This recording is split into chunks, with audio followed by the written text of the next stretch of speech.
Assalamualaikum, selamat pagi pemirsa. Apa kabar Indonesia Pagi menghadirkan informasi pertama, korban banjir bandang di Tapanuli Tengah, Sumatera Utara ini mulai bergerak ke posko pengungsian.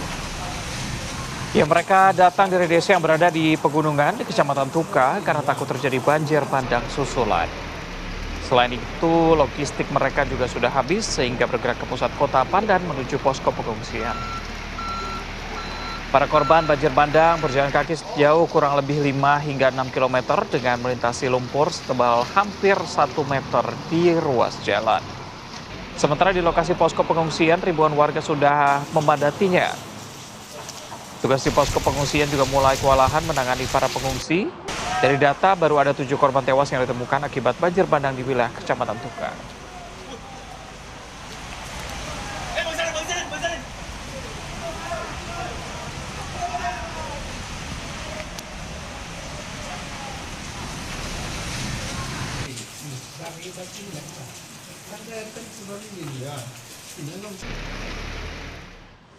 Assalamualaikum, selamat pagi pemirsa. Rati, selamat pagi. Pagi Reza. Kita harapkan nih pemirsa dalam keadaan sehat begitu ya, karena pekan ini kita punya banyak sekali informasi baru begitu ya. Ada perkembangan dari kasus Arya Daru, belum lagi kasus tumbler yang ketinggalan, ada lagi kasus perselingkuhan dengan CCTV banyak banget begitu ya. Jadi kerja netizen banyak ya kali ini ya. Betul, kita harapkan tetap fokus begitu ya, karena sebentar lagi juga akhir pekan. Nah itu dia, kita juga turut mendoakan untuk teman-teman ataupun warga yang terdampak banjir karena ini sejumlah wilayah ada di Kota Padang, kemudian Medan, Aceh ini terdampak banjir bandang. Semoga dapat mengungsi ke tempat yang lebih aman pastinya, dan yang juga masih merasa keluarga kehilangan dapat dievakuasi nantinya ya.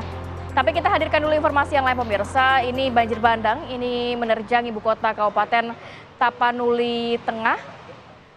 Dan banjir bandang ini sebanyak 20 kelurahan dan 2 desa yang ada di sana terdampak.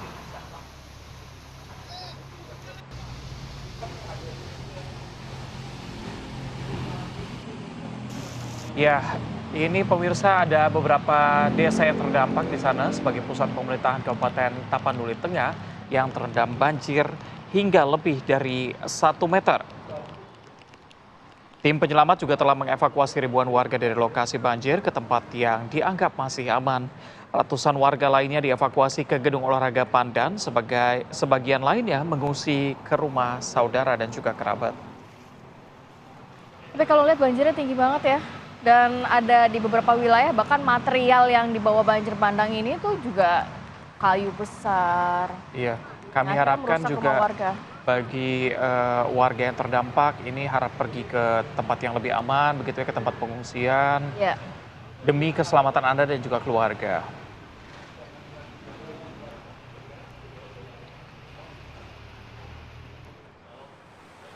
Ini di Medan, Sumatera Utara, hujan dengan intensitas tinggi yang melanda sejak beberapa hari menyebabkan banjir juga ya di sejumlah wilayah di Kecamatan Medan, beberapa kecamatan maksud kami di Kota Medan, Sumatera Utara ya.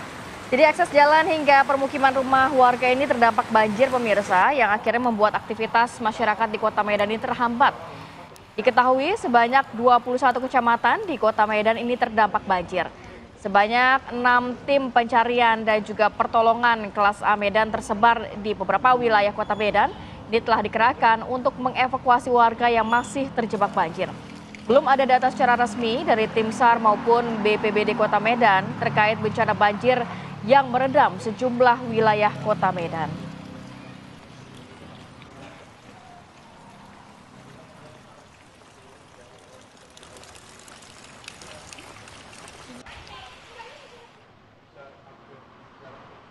Pemirsa, hujan dengan intensitas tinggi yang melanda sejak beberapa hari ini menyebabkan banjir di sejumlah wilayah kecamatan di Kota Medan, Sumatera Utara.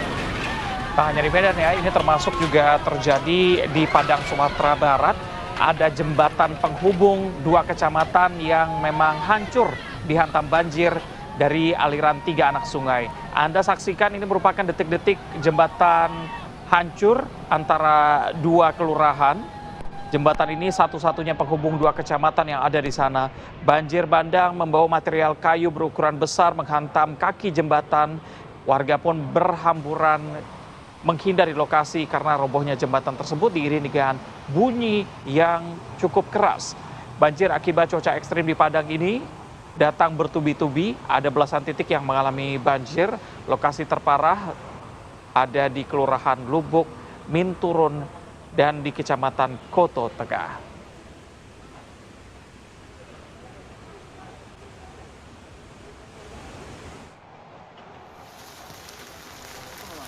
Sementara itu pemirsa, ada puluhan rumah warga di Toboh Tangah, Nagari Malak Timur, Kecamatan Malala, Kabupaten Agam, Sumatera Barat yang terdampak tanah longsor yang terjadi pada Rabu. 6 warga ditemukan meninggal dunia. Puluhan rumah warga dihantam material tanah longsor dan data sementara 6 warga ditemukan sudah dalam keadaan meninggal dunia, namun baru 2 jasad yang berhasil dievakuasi. Tim SAR gabungan dari Basarnas dan Brimopolda Sumbar ini kesulitan untuk mengevakuasi korban karena curah hujan ini masih tinggi. Material lumpur yang tebal juga menjadi kendala dalam proses evakuasi. Adapun pemirsa, warga yang terluka akibat musibah tanah longsor sudah dievakuasi dan saat ini warga mengungsi ke sejumlah lokasi penampungan sementara. Warga berharap adanya bantuan makanan, selimut, pakaian, tenda dan juga kebutuhan sehari-hari untuk warga yang terdampak.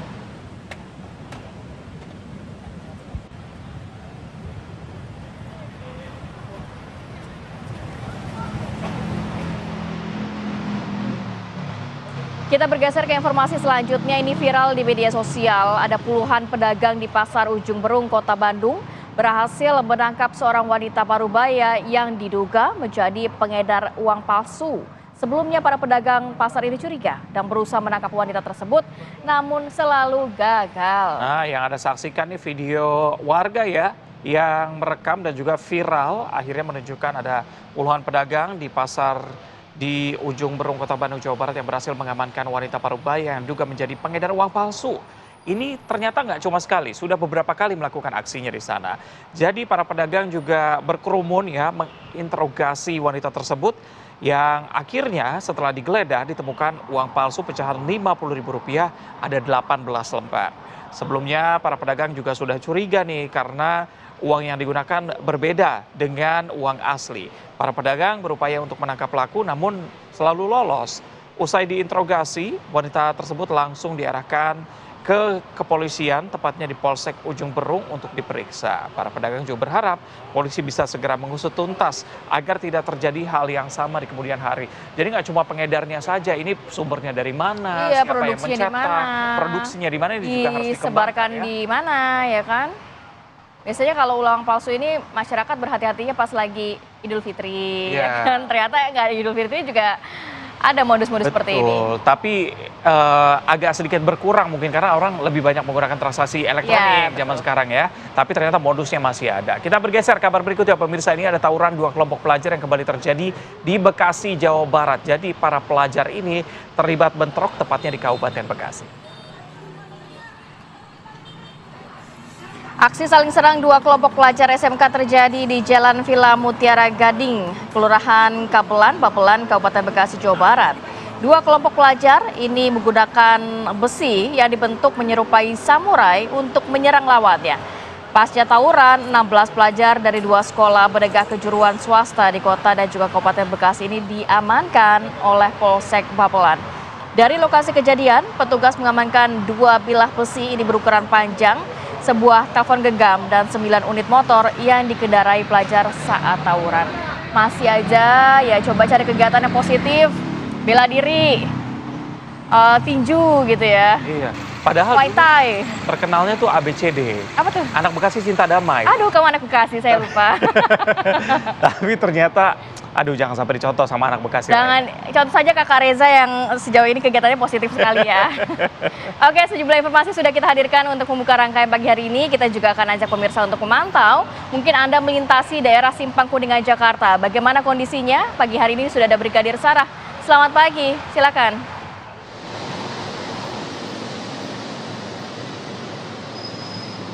Baik, terima kasih Ratih dan juga Reza, serta selamat pagi pemirsa, di mana situasi arus lalu lintas pada pagi hari ini, baik untuk kendaraan dari arah Pancoran dan juga Mampang yang akan mengarah ke Rasuna Said sudah dalam keadaan ramai.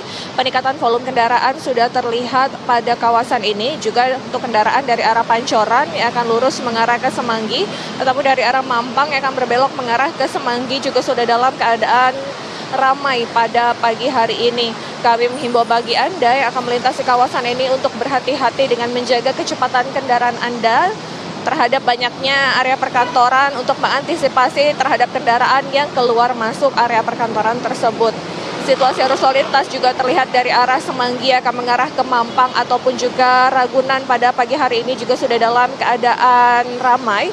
Kami menghimbau bagi Anda yang akan berkendara untuk menaati rambu lalu lintas yang berlaku untuk keamanan dan keselamatan diri Anda ataupun pengendara jalan lainnya. Dan sebelum memasuki kawasan ganjil genap, kami mengingatkan kembali untuk pastikan plat nomor kendaraan Anda sudah sesuai dengan tanggal yang berlaku pada hari ini. Apabila tidak, silakan mencari jalur alternatif lainnya. Selanjutnya dari arah Semanggi akan mengarah ke Kuningan juga masih dalam keadaan kondusif, ramai lancar. Dan juga kami menghimbau bagi Anda pastikan untuk menggunakan helm sesuai dengan ketentuan dan sabuk keselamatan bagi Anda yang akan berkendara dengan roda 4. Dan dapat kami informasikan berdasarkan data IRSMS Korlantas Polri, angka kecelakaan lalu lintas di seluruh Indonesia 1 kali 24 jam terjadi sebanyak 158 kasus laka lantas dengan rincian 14 meninggal dunia, 6 luka berat dan 116 luka ringan. Faktor penyebab kecelakaan lalu lintas ini dikarenakan kecerobohan pengemudi dan juga para pengendara yang gagal menjaga jarak aman kendaraannya. Untuk itu kami menghimbau bagi Anda jangan melakukan aktivitas yang dapat mengganggu konsentrasi Anda saat mengemudi serta jaga batas aman kecepatan kendaraan Anda untuk menghindari rem mendadak dan juga tabrakan beruntun. Dan patuhi rambu lalu lintas yang berlaku untuk keamanan dan keselamatan diri Anda ataupun juga pengendara jalan lainnya. Untuk informasi tentang kondisi arus lalu lintas, Anda dapat menghubungi call center kami di 1500669 ataupun melalui SMS Center di 9119. Stop pelanggaran, stop kecelakaan, keselamatan untuk kemanusiaan. Salam presisi, kembali ke studio. Baik, lagi gerah enaknya minum selasi. Cakep. Brigadir Sarah, terima kasih. Cakep.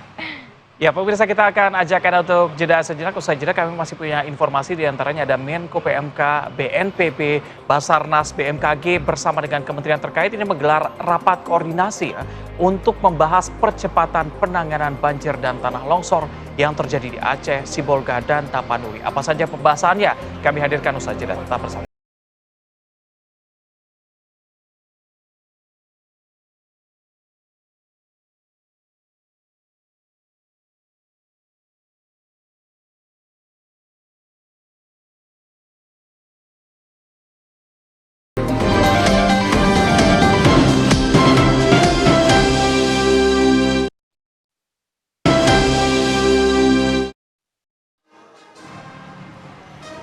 Terima kasih pemirsa, Anda masih setia bersama kami. Presiden Prabowo Subianto menerima kunjungan resmi Ratu Maksima dari Kerajaan Belanda di Istana Merdeka, Jakarta.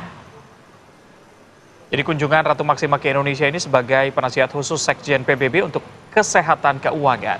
Ratu Maksima tiba di Istana Merdeka sekitar pukul 11.45 waktu Indonesia Barat pada Kamis kemarin yang disambut langsung oleh Presiden Prabowo Subianto serta jajaran Menteri Kabinet Merah Putih. Presiden memperkenalkan Menteri Kabinet Merah Putih yang hadir, diantaranya ada Menko Perekonomian Airlangga Hartarto, Menteri Sekretaris Negara Prasetyo Hadi, dan Menteri Luar Negeri Sugiono.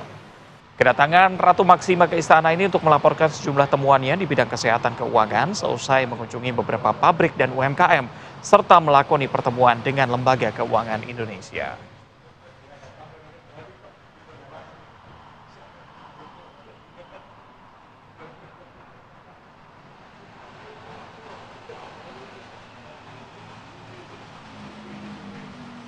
Menko PMK, BNPB, Basarnas, BMKG bersama dengan kementerian terkait ini menggelar rapat koordinasi untuk pembahasan mengenai percepatan penanganan banjir dan juga tanah longsor di Aceh, Sibolga, serta Tapanuli.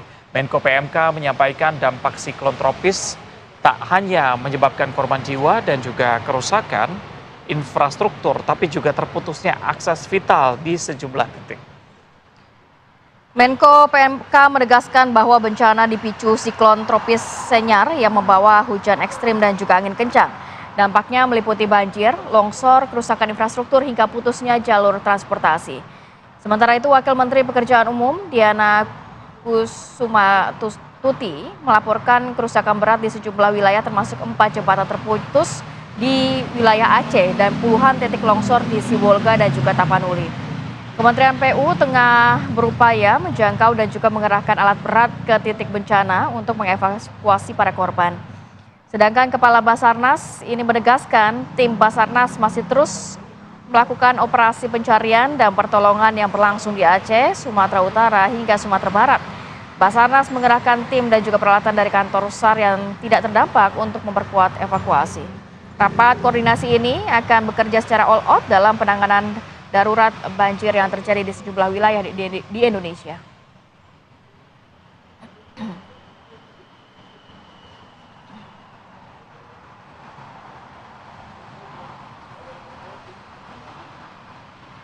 Pemirsa, Kementerian Perhubungan membantah jika bandara di kawasan Indonesia Morowali Industrial Park ini tidak berizin. Kementerian Perhubungan telah mengirim bea cukai dan juga petugas otoritas bandara.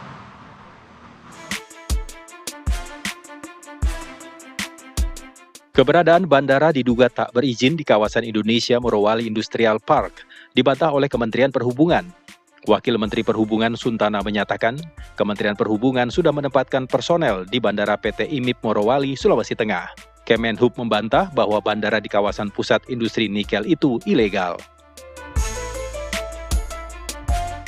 Nah, Masai Morowali kemarin kami sudah menempatkan beberapa personil di sana. Dari Bea Cukai, dari kepolisian, dari Kementerian Perhubungan sendiri sudah dari Dirjen otoritas bandara ke sana, termasuk hewan dan lain-lain. Jadi kami sudah turun ke sana. Terdaftar, itu terdaftar. Nggak mungkin bandara itu tidak terdaftar. Sementara Menteri Keuangan mengatakan bandara milik PT IMIP belum ada petugas bea cukainya. Purbaya siap mengirimkan petugas bea cukai untuk ditempatkan di Bandara Indonesia Morowali Industrial Park. Kelihatannya seperti itu. Nanti kita lihat seperti apa sih ke depannya, harusnya ada apa enggak. Kalau nggak salah mereka dapat izin khusus dulu waktu itu. Anda mau tanya siapa ya? Dari kita. Kalau mau dikasih ya kita siap orangnya. Orang bea cukai banyak kok. Imigrasi juga tadi telepon mau. Jadi pantasannya seperti itu, kita siap. Bagi berikutnya kita kirim barang sana. Ribut-ribut bandara hantu di kawasan PT IMIP Morowali, Sulawesi Tengah muncul usai Menteri Pertahanan Syafri Samsudin mengeluarkan ultimatum soal keberadaan bandara khusus PT IMIP atau IMIP Private Airport di Morowali. Menurut Menhan, bandara milik PT Indonesia Morowali Industrial Park itu beroperasi tanpa petugas keamanan dan otoritas dari negara. Aktivitas bandara dianggap rawan karena pesawat bebas keluar masuk tanpa adanya pengawasan. Terhadap bandara yang tidak memiliki perangkat negara yang bertugas di dalam bandara tersebut. Ini merupakan hal yang anomali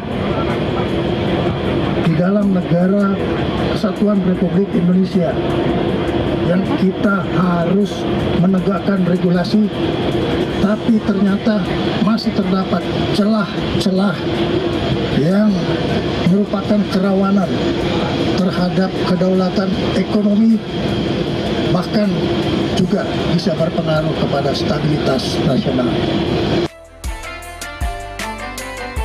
Tim TV One mengabarkan. Kita ke kabar berikutnya, pemirsa, ada 4 orang pekerja migran Indonesia yang menjadi korban dalam kebakaran kompleks apartemen yang terjadi di Wang Fuk Court, Taipo, Hong Kong. 2 orang meninggal dunia, sementara 2 lainnya terluka. Para WNI tersebut merupakan pekerja migran di sektor domestik. Hasil koordinasi intensif KJRI Hong Kong dengan Hong Kong Police Force, diperoleh informasi hingga saat ini 2 orang WNI dinyatakan meninggal dunia dan 2 orang lainnya mengalami luka-luka. Semua korban merupakan pekerja migran Indonesia sektor domestik. KJRI Hong Kong terus berkoordinasi dengan otoritas setempat serta pihak-pihak terkait lainnya untuk memantau perkembangan situasi dan memberikan pendampingan lanjutan kepada WNI yang terdampak, termasuk penyediaan tempat singgah sementara dan logistik pada gedung KJRI Hong Kong. Pemirsa, kita akan jeda terlebih dahulu. Usai jeda kami hadirkan informasi ada kasus pembunuhan tragis yang menimpa seorang perempuan bersama dengan 2 putrinya. Ini terjadi di Kabupaten Nganjuk, Jawa Timur. Mengungkapkan fakta baru ketiga korban ternyata istri dari seorang anggota polisi yang sedang bertugas di wilayah Polres Nganjuk. Selengkapnya kami hadirkan usai jeda.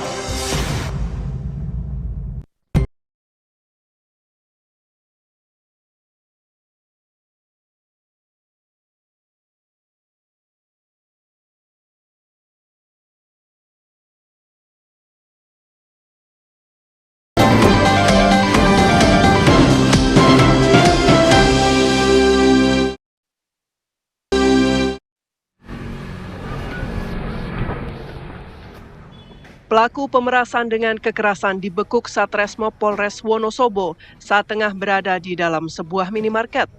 Pelaku pun tidak berdaya saat aparat meringkus dirinya. Pelaku merupakan warga Kalikajar.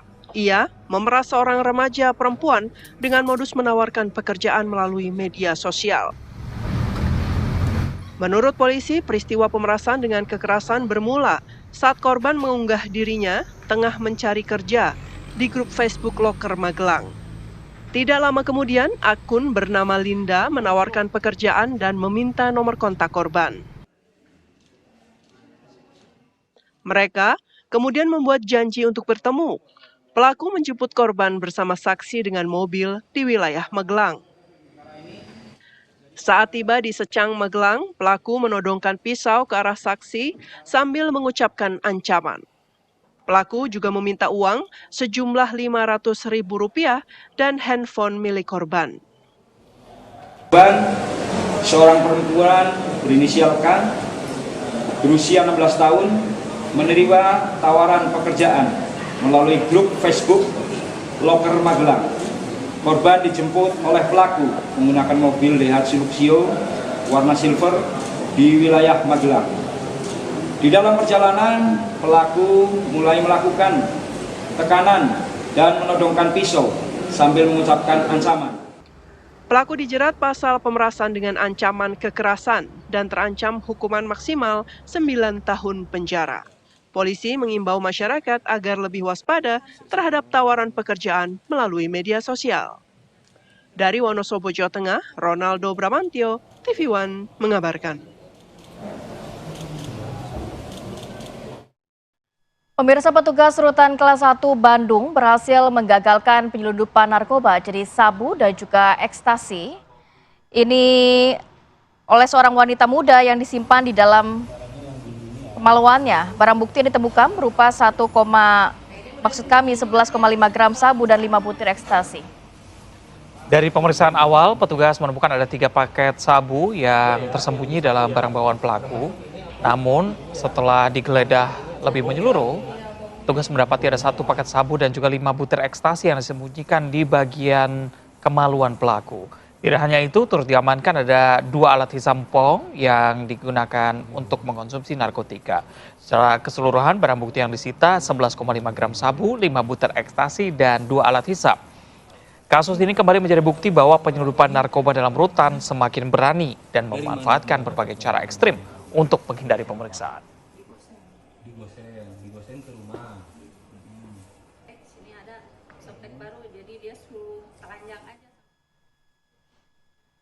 Kita bergeser kabar berikutnya, pemirsa. Ada kasus pembunuhan tragis yang menimpa seorang perempuan bersama dengan 2 putrinya terjadi di Kabupaten Nganjuk, Jawa Timur yang memberikan fakta baru. Ketiga korban ini merupakan istri dari seorang anggota kepolisian maksud kami yang bertugas di wilayah Polres Nganjuk.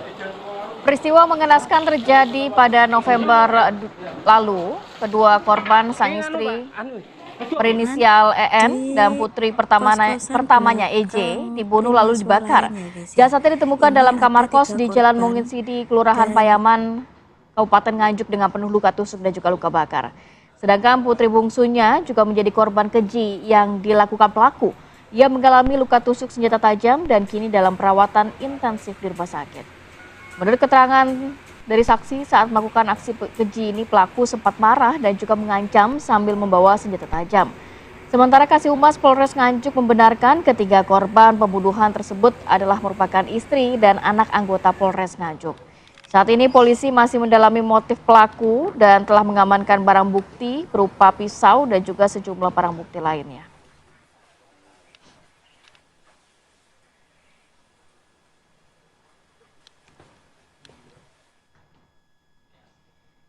Seorang pelaku pencurian kendaraan bermotor berhasil ditangkap petugas lalu lintas dan anggota Reskrim Polres Sampang yang sedang melakukan operasi zebra. Aksi kejar-kejaran ini berlangsung dramatis hingga akhirnya pelaku tertangkap di area persawahan. Yang Anda saksikan merupakan detik-detik penangkapan seorang pelaku pencurian kendaraan bermotor oleh petugas lantas dibantu anggota Polsek Kedungdung. Pelaku yang sempat melarikan diri akhirnya ditangkap di area persawahan. Dalam video ini, pelaku berinisial M tampak lelah usai sebelumnya kejar-kejaran dengan polisi. Dari keterangan polisi, peristiwa ini bermula saat anggota lantas menggelar operasi zebra. Polisi kemudian menerima informasi bahwa terdapat pelaku curanmor yang terlacak melalui GPS kendaraan hasil curian menuju arah Sampang, Madura. Polisi melakukan pengadangan dan pengejaran. Pelaku berhasil ditangkap beserta dengan barang bukti motor curian.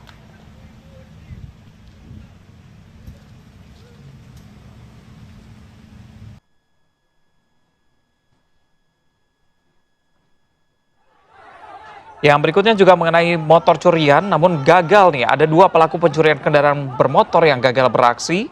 Motor curiannya mendadak terjatuh di kawasan perumahan elit Dreamland. Para pelaku akhirnya menjadi bulan-bulanan masa. Puluhan warga di perumahan Dreamland ini menghakimi salah satu pencuri sepeda motor yang gagal kabur. Pencuri sepeda motor berjumlah 2 orang, seorang berperan sebagai eksekutor, sementara pelaku lainnya berperan sebagai joki yang membantu melarikan diri. Namun aksi pencurian keduanya ini gagal karena motor yang mereka curi ini terjatuh, sehingga warga pun menghakimi kedua pelaku. Kepada polisi, keduanya mengaku baru 3 bulan keluar dari penjara dan telah melakukan pencurian sebanyak 3 kali demi memenuhi kebutuhan ekonomi dan gaya hidup. Jadi kalau kita mendengarkan cerita panjangnya, ini untuk beli iPhone katanya. Pemenuhan gaya hidup ya, bukan kebutuhan ternyata. Betul. Iya pemirsa, ini akibat hasutan pacar yang kecanduan judi online. Seorang perempuan menggasak uang tunai 6 juta rupiah di gerai minimarket Bandara Soekarno-Hatta, Tangerang, Banten. Pelaku berhasil ditangkap Satreskrim Polresta Bandara Soekarno-Hatta di rumahnya. Ya, Anda saksikan merupakan video viral, ada perempuan yang mencuri uang. Inilah video viral seorang perempuan mencuri uang di kasir minimarket Bandara Soekarno-Hatta, Banten. Pelaku ternyata pegawai minimarket yang sudah melakukan pencurian sebanyak 3 kali dengan nilai 6 juta rupiah. Setelah manajemen minimarket melaporkan ke pihak kepolisian, Satuan Reserse Kriminal Polresta Bandara Soekarno-Hatta menangkap pelaku TW di rumahnya di daerah Kalideres, Jakarta Barat. Tidak hanya pelaku, sang kekasih yaitu BTP juga ditangkap beserta barang bukti karena diduga turut serta membantu dalam aksi pencurian.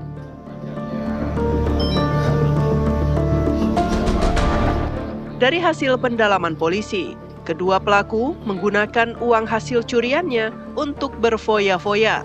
Menurut keterangan BTP pacar pelaku, ia yang membujuk rayu kekasihnya mengambil uang tunai di tempat bekerja untuk memenuhi hasratnya berjudi online.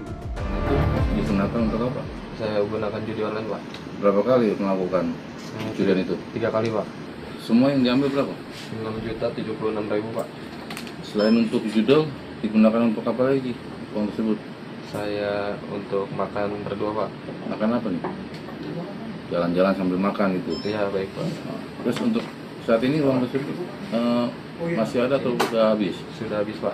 Modusnya yaitu si tersangka atau pelaku itu mengambil uang untuk diserahkan kepada pacarnya yang kemudian dipakai untuk hasil pemeriksaan itu dipakai untuk kegiatan judi online. Kini pasangan kriminal tersebut dijerat pasal 363 KUHP tentang pencurian dengan pemberatan.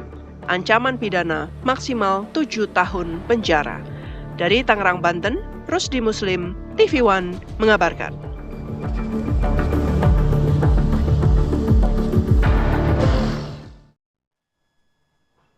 Pemirsa, 2 orang anak kakak beradik yang dikabarkan hilang kabur dari rumahnya telah ditemukan oleh warga dan diserahkan ke pihak kepolisian. Pihak Satreskrim sudah menemukan 2 anak yang dilaporkan hilang pada hari Selasa kemarin. Keduanya ditemukan dalam keadaan sehat secara fisik, namun pihak kepolisian masih memeriksa secara psikis terhadap 2 anak perempuan kakak beradik tersebut. Kedua anak perempuan ini berada di bawah pengawasan tim unit PPA Satreskrim Polres Bogor. Pihak kepolisian mengaku keduanya ditemukan oleh warga tanpa dijelaskan lebih lanjut. Sebelumnya dilaporkan bahwa 2 orang anak di bawah umur menghilang dari rumah. Keduanya terpantau terakhir berada di stasiun Pondok Rajek dan juga stasiun Depok. Hingga saat ini belum diketahui alasan mereka keluar dari rumah tanpa seizin orang tuanya.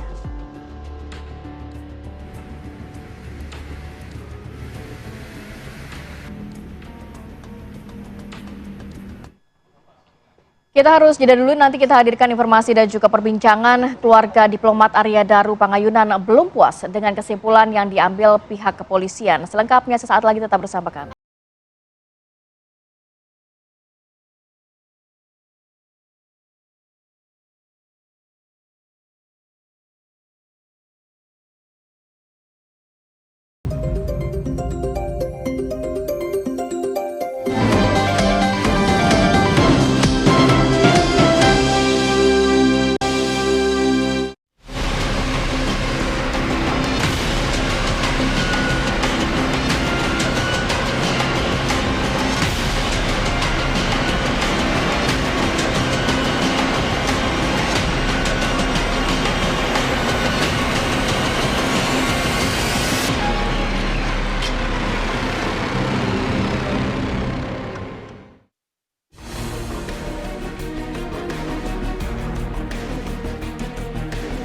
Sepertinya keluarga diplomat Arya Daru Pangayunan belum puas dengan kesimpulan yang diambil polisi. Melalui kuasa hukumnya menyebut ada 4 sidik jari di lakban yang melilit muka korban. Dalam proses penyelidikan, polisi menyampaikan tidak ada DNA selain milik Arya. Namun kuasa hukum menemukan data lain. Ada 4 sidik jari yang ditemukan dan meminta 3 sidik jari itu juga ikut diperiksa secara menyeluruh. Tak hanya itu, luka memar di sejumlah bagian tubuh Arya juga tidak bisa dijelaskan penyidik. Kuasa hukum juga membeberkan Arya 24 kali check-in di hotel bersama perempuan bernama Farah, rekan kerja di Kementerian Luar Negeri. Seperti diketahui, Arya Daru ditemukan tewas dengan kondisi kepala terlilit lakban di rumah kos guest house Gondia, kamar 105 yang terletak di Menteng, Jakarta Pusat pada Selasa 8 Juli 2025 pagi hari.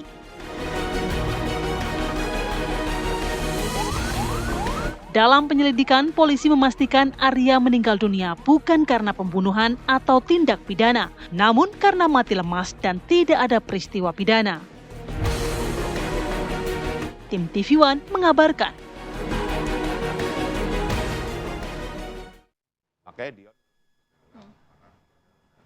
Ya, jadi memang setelah kemarin nampaknya ada audiensi dari pihak kepolisian dengan pihak keluarga, ini cukup banyak fakta-fakta yang akhirnya diungkapkan oleh kuasa hukum pihak keluarga ya. Kalau kita berdasarkan konferensi pers yang dilakukan kemarin, ternyata juga masih banyak pertanyaan yang juga belum terungkap atas kematian dari Arya Daru ini. Iya, kita sebagai publik juga jadinya mendapatkan informasi baru dan kita juga penasaran begitu ya. Sebenarnya akan kemana arahnya dan apakah akan segera terungkap begitu. Betul.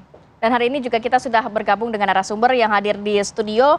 Sudah ada Irjen Polisi Purnawirawan Arianto Sutadi, penasihat ahli Kapolri. Selamat pagi Pak Arianto. Selamat pagi Bu. Sehat ya Pak ya? Alhamdulillah. Kemudian juga ada Bang Vincentius Mendrova, pakar hukum Universitas Pelita Harapan. Selamat pagi Bang. Selamat pagi. Kemudian juga ada Pak Nikolai Aprilindo, kuasa hukum keluarga dari ADP. Selamat pagi Pak Nikolai. Sehat pagi. Bapak-Bapak ya? Ya, sehat.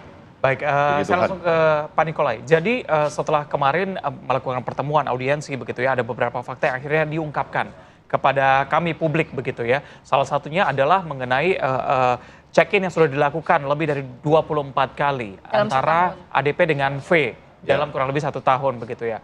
Fakta ini pertama kali ditemukan dari mana saat itu, Pak?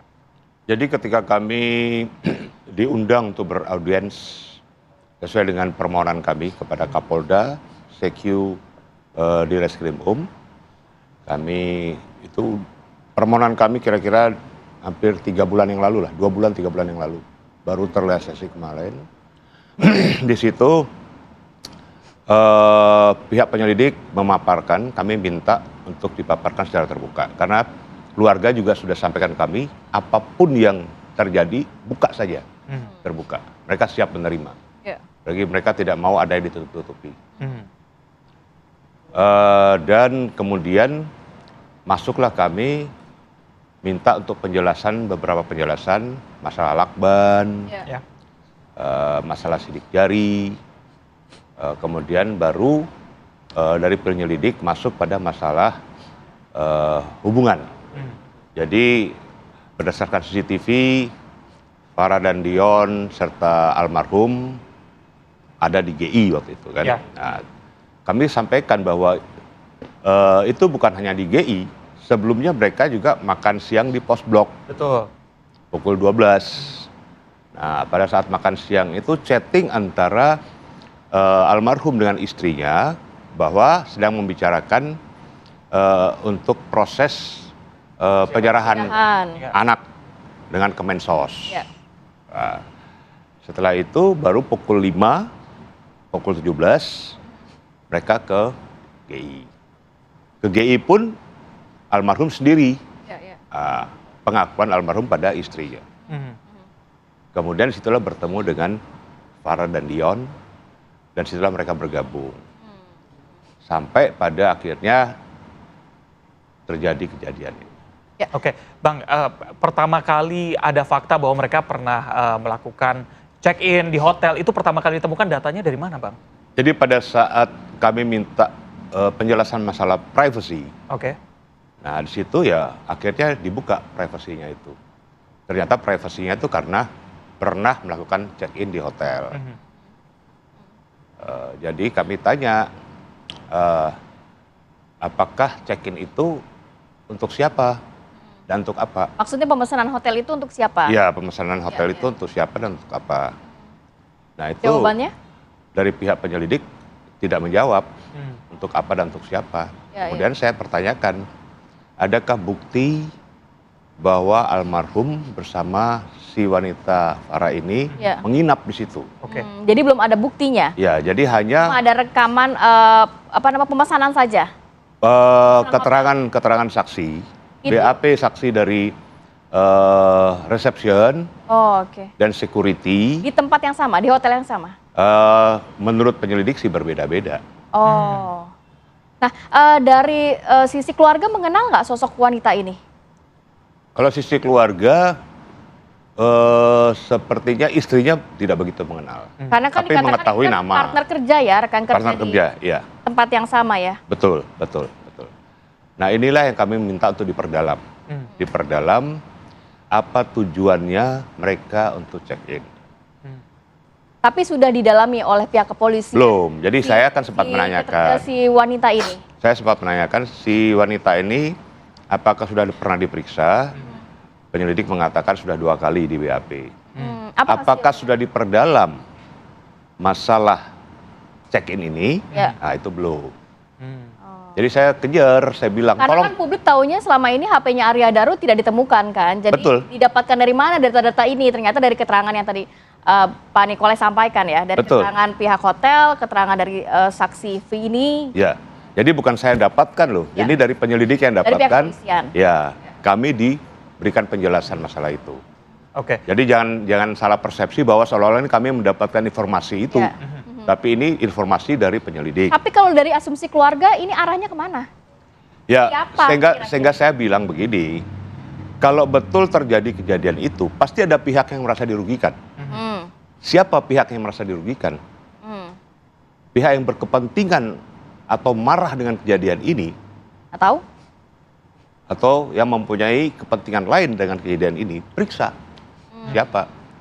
Masih belum ada pemeriksaan sampai saat ini? Belum ada. Oke. Pihak yang merasa dirugikan. Adakah ada kecurigaan dari pihak keluarga, misalnya A atau B atau C yang disodorkan kepada pihak kepolisian, coba dicari tahu dari sisi ini? Ya, secara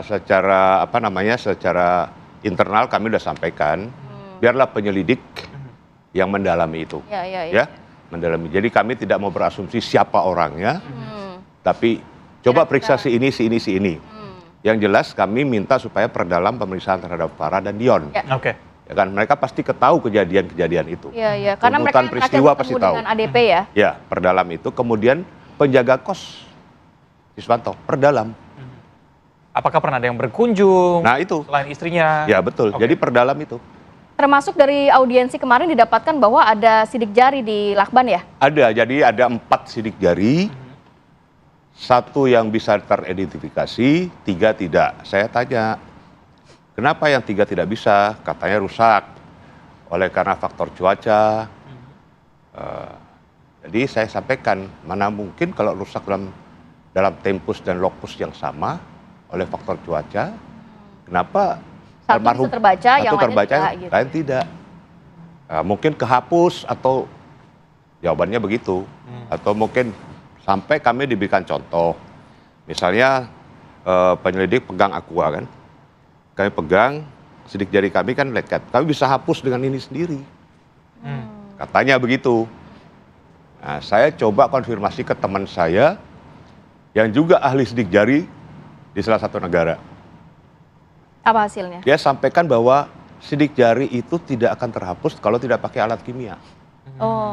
Berarti mengarah ada usaha untuk menghilangkan barang bukti tadi, begitu, berupa sidik jari? Ya, bisa jadi. Bisa jadi ke arah sana. Bisa jadi ke arah sana. Baik. Kemudian saya tanya mengenai sidik jari di spray, di selimut, di bantal. Ada? Menurut penyelidik, mereka tidak bisa menemukan itu. Kenapa alasannya? Karena teksturnya. Tapi saya tanya di teman saya itu, untuk di kain pun bisa sidik jari itu lengket. Nah ini yang perlu kita dalami. Kami minta untuk didalami. Supaya ini terungkap dengan jelas. Dan jelas ya. Kami sebagai kuasa hukum, fungsinya, tugasnya, membantu pihak kepolisian, kuasa hukum korban ya. Baik. Membantu tugas kepolisian untuk mengungkap ini. Kami tidak dalam posisi kontra. Tapi kami posisi bisa mengkritisi untuk bisa melengkapi. Kalau kita melengkapi kan bisa terungkap dengan jelas siapa berbuat apa. Sampai saya sampaikan, ketika saya banyak berkecimpung di lapangan, di daerah-daerah konflik seperti Timur Timur dan sebagainya, rumusan si Abidi Bami itu kami pakai untuk mengungkap beberapa kasus seperti kasus pembunuhan UNHCR di Atambua tahun 2000. Kasus penembakan tentara PBB UNPKF di Bululik, Suai, itu kami bisa ungkap dan menemukan pelakunya dengan rumus si Abidi. Jadi harapan keluarga seperti itu ya? Ya. Baik, Pak Haryanto gimana Pak? Tadi sempat diungkapkan bahwa selain fakta mengenai check-in, tapi kita ke fakta sidik jari terlebih dahulu yang terdekat begitu ya. Apakah memang bisa dari faktor cuaca sidik jarinya nggak terbaca begitu Pak? Ya, kalau sepengetahuan saya dulu waktu saya masih jadi polisi saya juga diajari ya teknik sidik jari. Kalau untuk akabri itu semua pelajarannya termasuk di dalam teknik-teknik untuk forensik dan sebagainya itu dikasih pelajaran. Nah setahu saya kalau yang namanya sidik jari itu yang paling mudah didapat itu adalah apabila pada tempat-tempat yang keras seperti plastik atau apa gitu itu mudah didapat. Yang susah adalah apabila dia melekat pada tempat-tempat yang lembut. Nah kemudian untuk membuktikan susah tapi bisa sebenarnya. Bisa, tapi gini Pak, untuk mendeteksi suatu sidik jari itu Pak, itu caranya kan gini Pak, ini melekat di situ ya. Kemudian itu pasti nanti diambil pakai serbuk, kemudian dipakai lem gitu, kemudian dilihat gambarnya kan. Nah gambarnya ini nanti kira-kira ini sidik jari tengah ini atau apa bisa kelihatan dari situ dari polanya. Tetapi untuk mendeteksi apakah ini identik dengan yang siapa orang itu tadi, itu minimal ada 12 titik harusnya Pak. 12 titik baru bisa ini dinyatakan identik dengan itulah. Kalau cuman di bawah 12 itu nggak bisa kita anggap itu identik. Nah, barangkali yang dianggap itu tadi rusak itu tadi, Pak. Jadi sidik jari yang sempurna itu cuma yang dapat dari satu orang itu. Sementara yang lain itu rusak dalam arti kata tidak mencapai 12 titik itu, sehingga dia nggak bisa dipakai untuk mendeteksi ini sidik jari yang mana. Gitu. Oke, itu untuk di lakban. Tapi kalau untuk di selimut, di bantal. Itu tadi saya bilangnya. Kalau di selimut, di bantal itu sulit memang. Tapi bisa juga kalau pakai teknologi yang lebih tinggi ya. Artinya tuh serbuknya yang dipakai itu apa itu saya nggak tahu persis namanya. Ya. Tapi yang namanya tadi itu nggak memenuhi syarat untuk jadikan pembanding itu, karena itu tadi yang didapat kan kita bisa bayangkan kan. Kalau kayak gini ini kan titik-titiknya kan jadi terhapus. Beda kalau kita itu lengket di sini. Keras ya. Nah, gitu kan itu jadi sempurna itu satu ini sempurna dari situ sehingga bisa diambil, bisa dianalisis. Tapi apakah karena begini, Pak, kalau orang awam berasumsinya di situ ada 3 sidik jari, 1 sudah diketahui berarti ADP, tapi kenapa akhirnya pihak kepolisian bisa menyimpulkan ini tidak ada tindak pidana dan diduga bunuh diri begitu, Pak? Sedangkan ada sidik jari lainnya yang memang nggak bisa diasumsikan ini siapa-siapa. Tapi ada sidik jari lainnya begitu, Pak? Ya, saya tidak tahu ya apa perhitungannya itu. Kalau bahwa itu tidak ada orang yang lain yang ada di situ itu bukan hanya dari sidik jari saja. Yang lain-lain juga mesti ada. Bukti dari CCTV, bukti daripada sidik jari yang ada di di ruangan itu, tidak hanya di selimut aja. Kalau menurut hemat saya sidik jari itu kemarin tuh tidak hanya di selimut sama di bantal atau di yang melekat. Harusnya dicari juga yang di pintu, di ini, meja, harusnya diambil. Ya, gitu. Itu harusnya begitu. Saya sepakat itu. Jadi saya pertanyakan juga, kan ada sepeda itu. Sepeda Arya Daru. Arya Daru. Di dalam kamar ya? Di dalam kamar. Itu pasti stangnya atau mungkin badan sepedanya kalau digeser kan pasti ada sidik jarinya. Itu bisa di. Memang posisinya bergeser? Posisinya katanya rapi semua. Jadi posisi kamar itu ketika ditemukan mayat dalam keadaan rapi.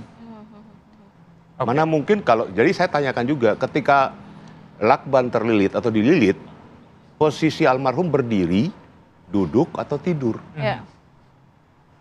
Ya kan? Kalau tidur tidak mungkin. Karena apa? Karena kalau tidur dia tidak mungkin bisa melilit. Ya, dengan sempurna. Dengan sempurna dan rapi bantalnya. Spray tidak acak-acakan.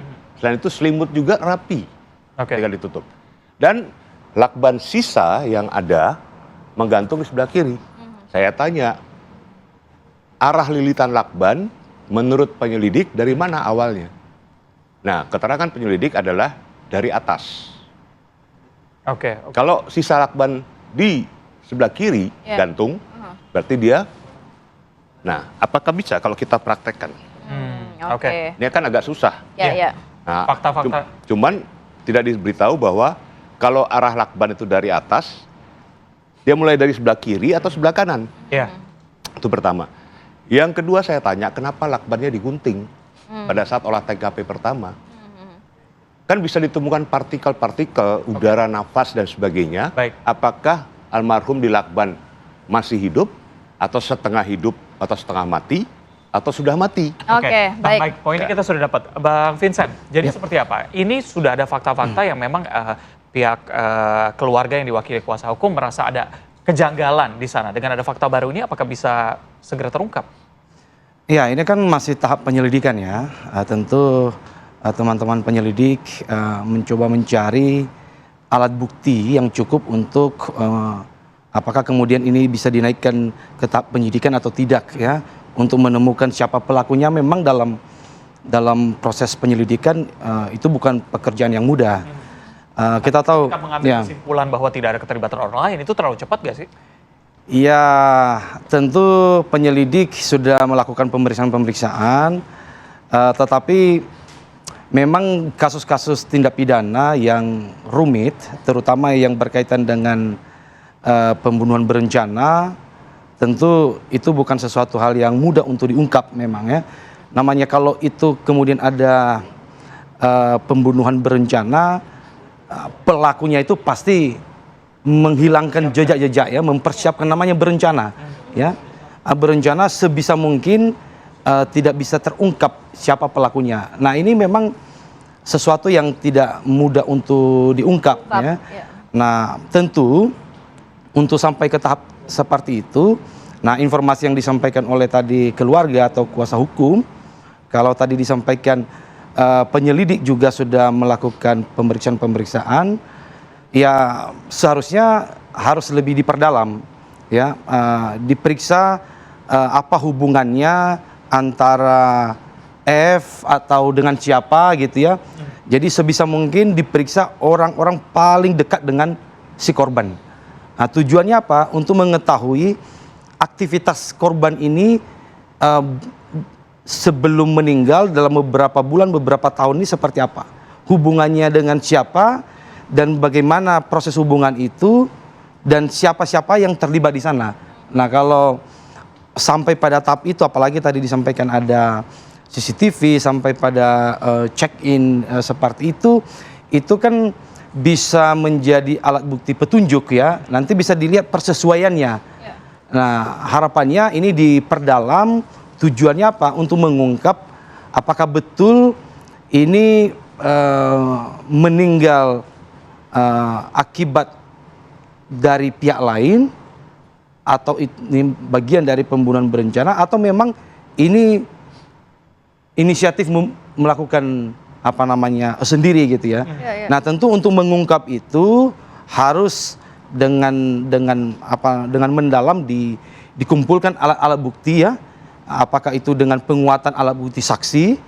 Nah, kalau penguatan alat bukti saksi, nah ini kalau tadi disampaikan mestinya harus diperiksa baik orang terdekat, atasan dan pihak-pihak terkait ya.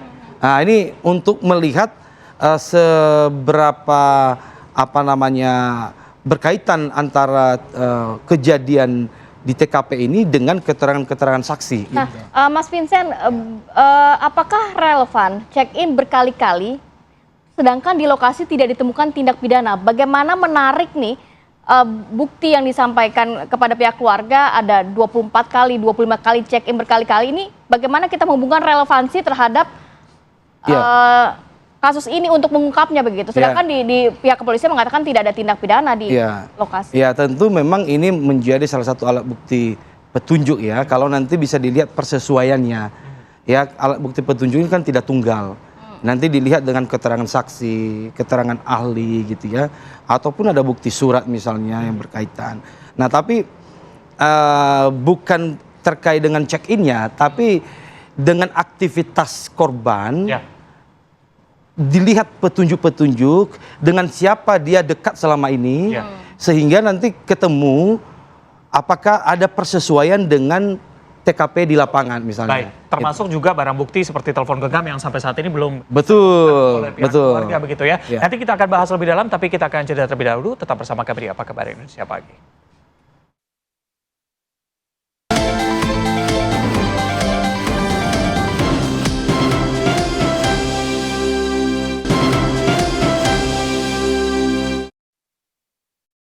Seperti tadi Pak Mandrova bilang. Saya sudah sampaikan ke Polri. Baik, kita lanjutkan dialognya. Jadi Bang Nikolai, karena dari pihak keluarga sendiri, ketika memang sudah mengetahui ada fakta, sudah ada check-in lebih dari 25 kali, tapi telepon genggam sampai sekarang masih belum ditemukan, begitu. Arah dari keluarga sejauh ini seperti apa? Selain meminta memang ada yang pengungkapan kasus yang lebih jelas dari sekarang. Ya, arah dari keluarga bagaimana? Arah apanya? Arah anginnya atau arah apa? Bahwa keluarga sampai sekarang juga tidak menerima fakta bahwa ini tidak ada keterlibatan orang lain begitu ya? Ya, kami tetap mengatakan bahwa ini harus diperdalam. Untuk dapat memperdalam itu harus gelar perkara. Karena ternyata kemarin itu bukan gelar perkara. Yang disampaikan dalam konvers tanggal 29 itu hasil kesimpulan ahli. Kami tanyakan langsung ke beberapa penyelidiknya. Mengatakan bahwa memang belum pernah gelar perkara. Nah, segera lakukan gelar perkara, naikkan ke tingkat penyidikan supaya ada upaya paksa. Memanggil orang-orang yang diduga terlibat atau mengetahui peristiwa itu, baik tentang almarhum, tentang peristiwa itu, dipanggil. Panggil sekali dua kali tidak mau, upaya paksa kan? Ya kan? Kalau dalam tingkat penyidikan. Kalau penyelidikan nggak ada upaya paksa. Itu. Kemudian kami minta supaya diteliti secara mendalam benang merah. Apakah ada hubungan check-in dengan kematian korban? Ya kan? Tentu ada pihak yang merasa marah atau dirugikan. Siapa pihak itu? Jadi kalau dari pihak keluarga itu asumsinya kami bukan berasumsi. Oke, kalau pihak keluarga ini lebih mengarah kemana? Apakah karena ada hubungan antara Vera dan juga ADP, atau dari sisi kan sempat dikatakan ADP ini sering kok menjadi saksi dalam kasus-kasus besar? Lebih kemana sebenarnya, Pak? Sebenarnya masalah menciptakan adanya hubungan privasi ini bukan kami kan, itu dari pihak penyelidik. Ya. Nah, kalau mau dipakai skenario itu, cover itu mau dipakai, ya ini sebagai pintu masuk untuk pengungkapan kasus. Jadi dengan adanya check-in ini pintu masuk sebenarnya. Pintu masuk dari kasus itu bisa ditarik, diurai. Benang kusutnya ini kan diurai. Jadi bagi kami substansi permasalahannya sebenarnya bukan di masalah check-in. Substansi permasalahannya ada pada masalah pekerjaan sebenarnya. Nah, oleh karena itu dalami atasannya. Atasan ADP ya? ADP. Dalami atasan ADP. Dia pernah ditugaskan apa saja dan kemana saja harus terbuka. Memang tugas seorang diplomat itu atau staf diplomat kadang-kadang seperti intelijen. Kenapa ini mengarah ke atasan ADP, Pak? Mungkin bisa di elaborasi. Yang mengetahui tentang kemana ADP pergi di luar negeri di mana, yang mengetahui tentang tugas-tugas dari ADP adalah atasan kan? Oke. Kan? Pak Arianto, apa yang bisa dilakukan pihak kepolisian? Banyak mungkin keinginan dari pihak keluarga. Ya, kalau saya melihat tadi ya dari pembicaraan ini, kira-kira pembicaraan ini adalah mengarah kepada kemungkinan apa yang terjadi dari kasus ini. Saya membaca paling sedikit ada 3. Apa itu, Pak? 1, sementara dari penyidik berkesimpulan bahwa ini kemungkinannya itu tadi ya yang saya sampaikan itu. Kemudian dari pihak keluarga, dan ini saya kira masuk akal juga, kemungkinan bahwa ini akibat daripada orang yang tidak senang ya dengan perbuatan dia itu tadi. Atau yang ketiga adalah karena posisi dia itu sebagai orang yang dulu menjadi tokoh saksi kunci dalam kasus yang besar. Sehingga kemungkinan kasus ini ada 3 kemungkinan. 1 yang tadi yang sudah diumumkan oleh para penyidik itu. Yang 2 adalah kemungkinan daripada yang rasa cemburu atau apa itu tadi. Dan yang ketiga adalah kemungkinan karena posisi dia itu sebagai posisi kunci sebagai saksi. Nah, mestinya arah daripada penyidikan itu kepada 3 butir ini. Jadi kalau yang satu sudah nggak usah dibahas karena sudah diumumkan oleh penyidik. Tapi yang satu ini mestinya ya memang saya kira ya wajar. Harusnya kalau memang kita mengarah pada yang kedua ini, maka yang harus diperiksa itu tadi temuan-temuan yang itu tadi. Kemudian yang bersangkutan mesti diperiksa ulang. Pihak yang dirugikan. Yang dulu kan mungkin sebelum ada temuan-temuan ini kan dulu kan pertanyaannya mungkin masih landai-landai aja. Iya. Tapi dengan adanya temuan ini kan harus bisa diperdalam nah, itu untuk menentukan mengarah kepada kemungkinan yang 2 ini tadi. Mungkin dari sini nanti dia akan merambet kepada orang yang ketiga yang ada di situ itu tadi. Kemudian orang mungkin ya siapa yang ada hubungan keluarga dengan ini akan diperdalam ke situlah kurang lebih gitu. Kalau kita asumsinya kepada yang 2 ini.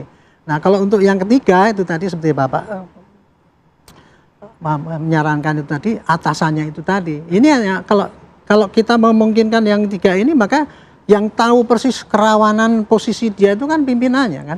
Atasannya ya. Nah, disitulah itu dengan cara mencari penyelidikan kepada itu mungkin akan sedikit menambah bukti ya, arah ataupun kecurigaan ataupun bukti-bukti yang mungkin bisa dikumpulkan kembali sehingga kesimpulan yang pertama yang itu adalah bunuh diri itu bisa dinafikan dengan yang ini. Kira-kira posisinya kasus ini kalau dari pemahaman saya kayak gitu. Seperti itu ya. Akhir Mas Vincent, apa yang bisa dilakukan nantinya? Ya, saya pikir ini memang harus diperdalam ya, karena semakin banyak informasi kan semakin banyak kecurigaan. Sebetulnya juga itu semakin banyak cara untuk menemukan titik terang daripada pembunuhan ini gitu ya. Nah, kalau menurut saya karena ini banyak beberapa asumsi seperti yang disampaikan oleh kuasa hukum tadi, kuasa hukum korban, ya kalau perlu, kalau itu misalnya berkaitan dengan pekerjaannya, ya untuk lebih terang suatu tindak pidana pembunuhan ini, ya kalau menurut saya perlu mungkin dibentuk tim pencari fakta gitu ya. Apakah itu dibentuk oleh presiden yang melibatkan Komnas HAM dan lain sebagainya, supaya apa? Supaya ini menjadi perhatian untuk mengungkap apakah betul hanya sekedar hubungan yang bersifat pribadi atau berhubungan berkaitan dengan pekerjaan gitu.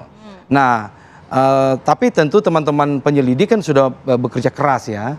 Tetapi dorongan-dorongan seperti ini semakin banyak yang tidak bersesuaian, ini akan memungkinkan pekerjaan-pekerjaan penyidik juga semakin banyak. Nah, oleh karena itu, supaya ini bisa terungkap titik terang tindak pidananya seperti apa. Nah, ini kalau saran saya, ya bisa saja didorong supaya dibentuk tim pencari fakta gitu ya.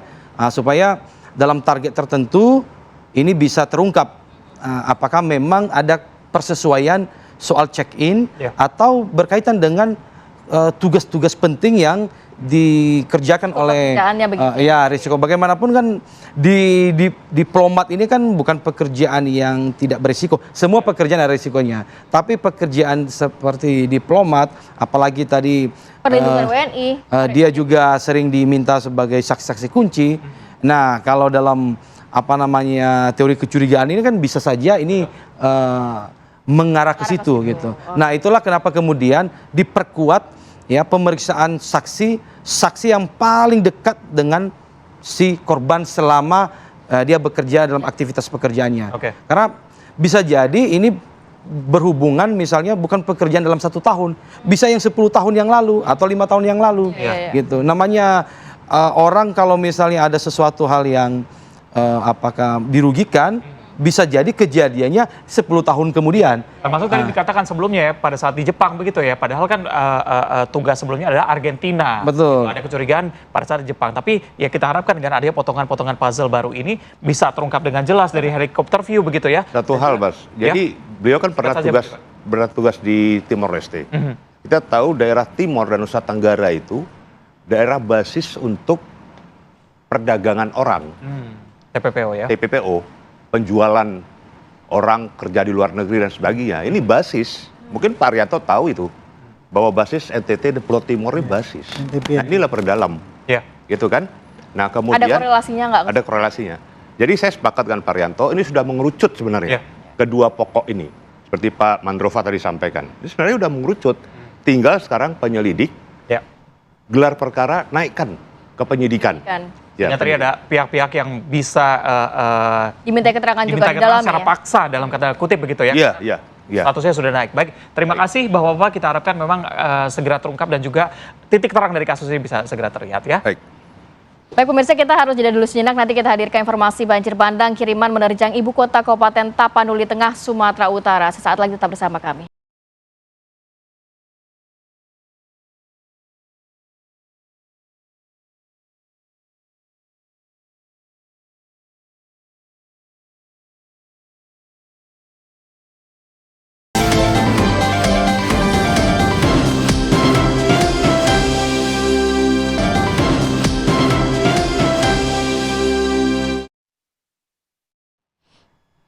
Terima kasih Anda masih bersama kami pemirsa. Banjir bandang kiriman menerjang ibu kota Kabupaten Tapanuli Tengah, Sumatera Utara.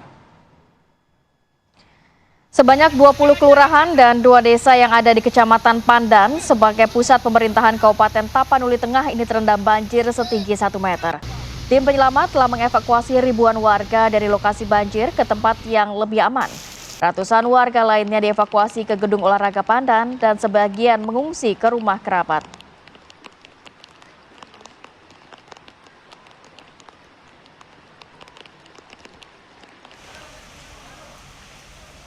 Selain banjir bandang, Kabupaten Tapanuli Tengah, Sumatera Utara juga diterjang longsor hingga merenggut puluhan nyawa.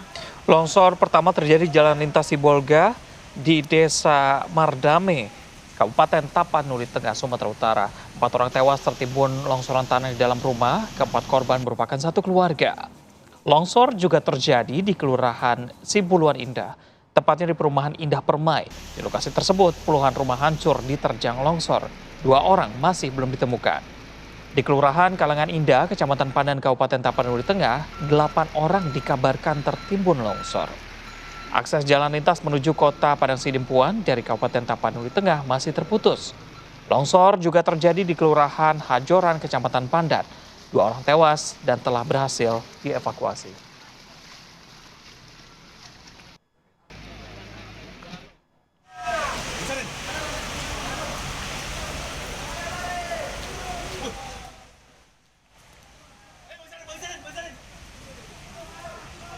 Korban banjir bandang di Tapanuli Tengah, Sumatera Utara ini mulai bergerak ke posko pengungsian. Mereka datang dari desa yang berada di pegunungan di Kecamatan Tuka karena takut terjadi banjir bandang susulan. Selain itu pemirsa, logistik mereka juga sudah habis sehingga bergerak ke pusat kota Pandan yang menuju ke posko pengungsian. Para korban banjir bandang ini berjalan kaki sejauh kurang lebih 5 hingga 6 km dengan melintasi lumpur setebal hampir 1 meter di ruas jalan. Sementara di lokasi posko pengungsian, ribuan warga sudah memadatinya. Petugas di posko pengungsian juga mulai kewalahan menangani para pengungsi yang ada. Data terbaru, ada 7 korban tewas yang ditemukan akibat banjir bandang di wilayah Kecamatan Tuka.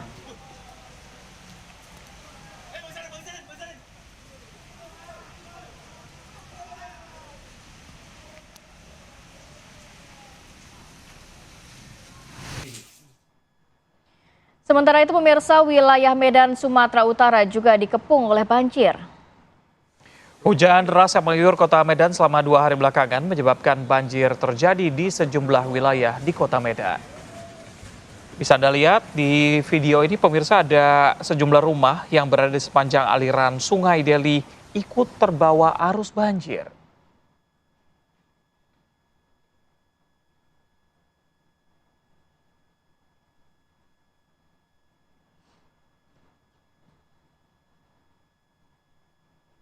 Baik pemirsa, kita akan mengajak Anda untuk mengupdate kondisi terkini di berbagai lokasi. Sudah ada rekan kami, ada Syaren Situmorang yang berada di atas kapal Sarnatula, serta ada Nofri Afandi. Kami ke Syaren terlebih dahulu. Syaren, bagaimana kondisi terkini di sana? Baik Reza, dari Kabupaten Tapanuli Tengah, saat ini saya sedang berada di kapal Sarnatula. Memang di sini yang bisa kita dapatkan sinyal untuk menyampaikan informasi terbaru dari Kabupaten Tapanuli Tengah pasca banjir bandang dan longsor yang terjadi di Kabupaten Tapanuli Tengah sejak Selasa lalu 25 November. Dan Reza, kami dapat sampaikan bahwa tadi malam pemerintah Kabupaten Tapanuli Tengah sudah menyampaikan data terbaru terkait korban bencana banjir bandang dan longsor di Kabupaten Tapanuli Tengah dari 5 kecamatan. Banjir bandang terparah ini terjadi di Kecamatan Tuka, dan di sana jumlah korban tewas ini sudah mencapai di atas 20 orang yang sudah ditemukan, dan kemungkinan masih ada yang hilang, dan Pemkab Tapeng menyampaikan bahwa ada sekitar 51 orang lagi yang dinyatakan hilang, namun ini sudah mencakup di 5 kecamatan. Kenapa kemudian data-data ini terlambat masuk ke pemerintah Kabupaten Tapanuli Tengah terkait korban bencana banjir bandang dan longsor ini adalah karena memang sejak terjadinya bencana alam di Kabupaten Tapanuli Tengah secara menyeluruh di 20 kecamatan yang ada, karena memang sejak pagi sekitar pukul 9 sampai pukul 10 itu bahwa memang jaringan internet ataupun komunikasi sudah terputus, kemudian juga listrik juga padam sehingga tidak ada komunikasi apapun. Jadi data-data ini kemudian sangat sulit untuk diterima oleh pemerintah Kabupaten Tapanuli Tengah dari berbagai kecamatan yang ada. Nah, sementara untuk data yang kami peroleh dari pemerintah Kabupaten Tapanuli Tengah bahwa sudah mencapai ribuan pengungsi yang saat ini dipusatkan di Gedung Olahraga Pandan. Kemudian ratusan lainnya masih tersebar di beberapa tempat yang aman seperti tempat ibadah, kemudian juga di perhotelan. Namun yang paling saat ini dibutuhkan oleh pengungsi yang sudah berada di pengungsian adalah terjadinya krisis air bersih kemudian BBM juga sudah semakin menipis karena memang untuk ketersediaan pangan juga sudah sangat dibutuhkan. Karena memang akses untuk masuk ke Kabupaten Tapanuli pasca terjadinya bencana ini tidak bisa masuk, termasuk dari Kabupaten Tapanuli Utara ada puluhan titik longsor terjadi di sana. Daerah itu merupakan akses masuk untuk ke Tapeng. Demikian juga dari Kota Parengsirimpuan atau Tapanuli Selatan, dari sana juga masih terputus karena beberapa titik lokasi yang jalannya tertimbun longsor. Begitu, Reza. Baik, terima kasih banyak Sharon atas laporannya langsung dari banjir di wilayah Tapanuli Tengah, Sumatera Utara. Kita bergeser ke Nofri Afandi. Nofri, pagi hari ini apa informasi terbaru langsung dari sana, silakan.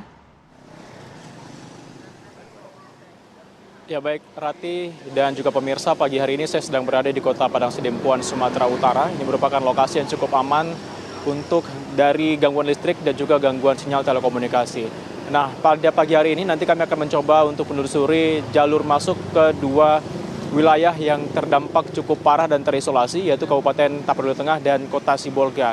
Kami memantau kemarin pada sore hari, tim gabungan dari TNI Polri, BPBD, dan Basarnas sudah berhasil membersihkan material longsoran yang berada di jalan lintas Padangsidempuan menuju Kota Sibolga, tepatnya di wilayah Aik Nabara ataupun Tobotan, Desa Sibangkua, Kecamatan Angkola Barat, Tapanuli Selatan. Ini merupakan wilayah perbatasan dari Tapanuli Selatan untuk menuju ke Kabupaten Tapanuli Tengah dan juga Kota Sibolga. Memang masih ada hambatan ya, selain longsor yang sudah berhasil dibersihkan, yaitu jembatan yang berada di Desa Garoga di Kecamatan Batang Toru, Kabupaten Tapanuli Selatan ini amblas diterjang banjir. Kita akan melihat seperti apa nanti, apakah sudah dibersihkan ataupun sudah berhasil disambungkan kembali oleh pihak-pihak terkait.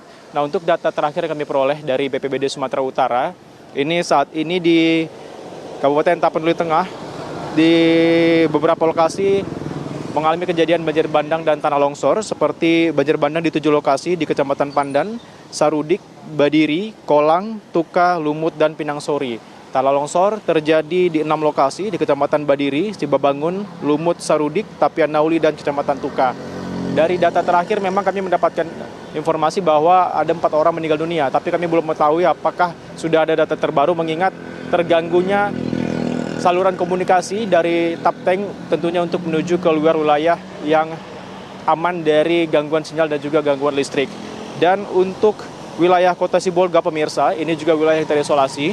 Terjadi banjir bandang dan tanah longsor di 4 lokasi di Kecamatan Sibolga Kota, Sibolga Selatan, Sibolga Utara, dan Sibolga Sambas. Dari data terakhir yang kami peroleh, ada sebanyak 17 orang meninggal dunia. Dan di Tapanuli Selatan, dari data terakhir, ada 17 orang juga yang meninggal dunia. Dan kita masih menunggu seperti apa data terbaru nantinya, dan kami akan melihat langsung bagaimana akses masuk menuju ke Kota Sibolga dan Kabupaten Tapanuli Tengah. Demikian, saya kembalikan ke Ratih dan Reza di studio. Baik, terima kasih Nofri, dan sebelumnya ada Sharon. Teman-teman selalu jaga kesehatan Anda dan selamat kembali bekerja, selalu berhati-hati di sana. Pemirsa, kita akan jeda terlebih dahulu. Usai jeda kami punya informasi ada banjir bandang yang menerjang 3 kecamatan di Kota Padang, Sumatera Barat. 2 warga ditemukan tewas terbawa arus banjir. Selengkapnya kami hadirkan usai.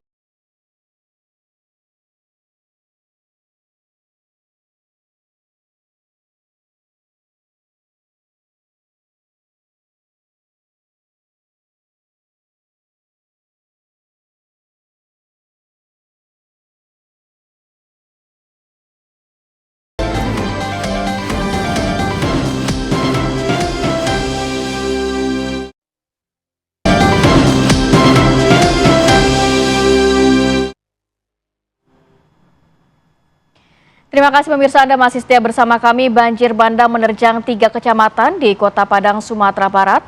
Yang Anda saksikan pemirsa, ini merupakan detik-detik terjadinya banjir bandang di Lubuk Minturun, Kecamatan Koto Tengah, Kota Padang pada Kamis.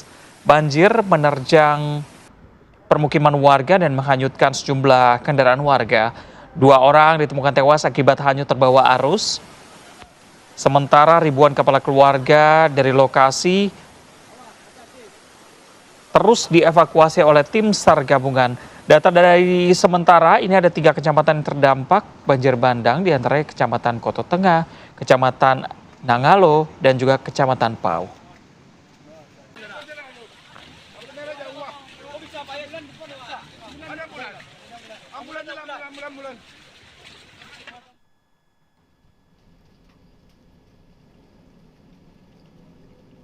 Banjir bandang terjang Nagari Malala Timur, Kecamatan Malala, Kabupaten Agam, Sumatera Barat pada Rabu petang. Ada puluhan rumah serta sejumlah warga yang dilaporkan hilang. Inilah detik-detik terjadinya banjir bandang di Jorong Tobuh Nagari Malalak Timur, Kecamatan Malala, Kabupaten Agam, Sumatera Barat. Terlihat dari rekaman video amatir warga pemirsa, ini adanya aliran air bah yang menerjang permukiman warga. Saat ini kondisi di kawasan tersebut masih hujan deras dan warga yang berada di bantaran sungai ini terpaksa untuk mengungsi. Dari laporan warga sekitar, ada 2 orang yang ditemukan meninggal dunia, namun disinyalir masih ada beberapa orang yang juga masih hilang. Tim SAR gabungan saat ini sedang perjalanan menuju ke lokasi kejadian meski harus memutar jalan melewati Padang Pariaman karena memang akses jalan terdekat ini amblas, tidak bisa dilewati kendaraan apapun.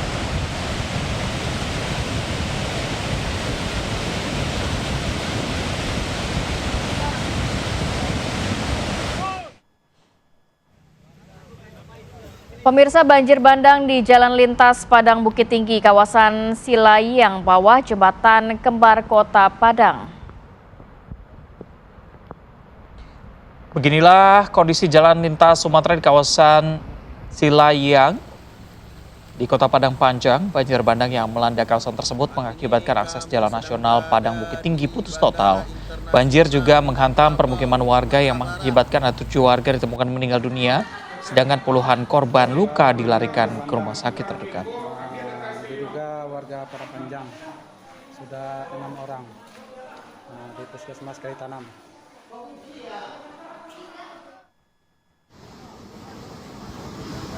Jembatan penghubung ambruk akibat longsor membuat warga Tapanuli Selatan terpaksa untuk mengambil risiko besar. Pada video tersebut, warga menyeberang sungai hanya dengan berpegangan kabel listrik yang tersisa. Inilah suasana mengerikan 2 warga setempat yang menyeberang dengan menggunakan kabel listrik di tengah arus kencang di Tapanuli Selatan. Terlihat dalam kondisi video ini, 2 orang tersebut tampak tidak takut dalam menyeberang tanpa alat keselamatan apapun yang menempel di tubuh mereka. Kondisi berlangsung sejak jembatan putus akibat longsor dan juga banjir bandang. Adapun 13 wilayah yang dilanda bencana alam, ini terdiri dari 9 kabupaten dan juga 4 kota di Sumatera Utara. Bahaya banget ya kalau melihat kondisinya ya. Tapi warga tidak mau akhirnya terpaksa menyeberang dengan menggunakan kabel listrik. Baik, kita juga akan update informasi terbaru langsung dari sana. Sudah ada rekan kami Hafsah Syarifah. Selamat pagi Hafsah, boleh diinformasikan update terbaru baik dari sisi evakuasi para korban dan kondisi banjir di sana?